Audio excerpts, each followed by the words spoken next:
हो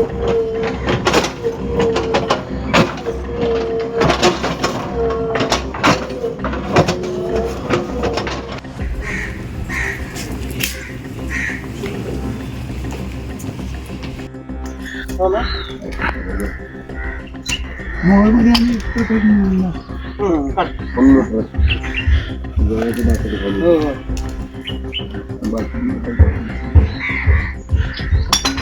चला, बस करता का?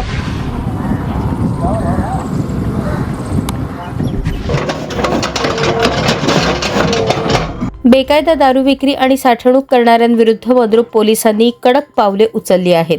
विविध कारवायांमध्ये जप्त करण्यात आलेला 1,52,661 रुपयांचा अवैध देशी विदेशी आणि हातभट्टी दारूचा साठा 28 फेब्रुवारी रोजी पंचांच्या उपस्थितीत मंद्रुप येथे नष्ट करण्यात आला. सोलापूर जिल्हा न्यायालयाच्या आदेशानुसार ही प्रक्रिया पार पडली.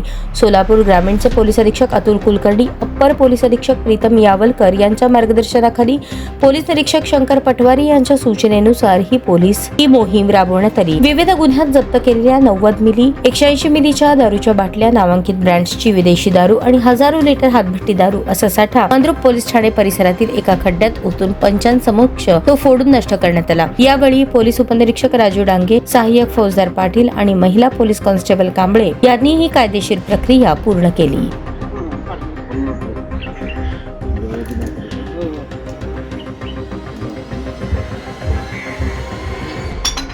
चला, बस करता का?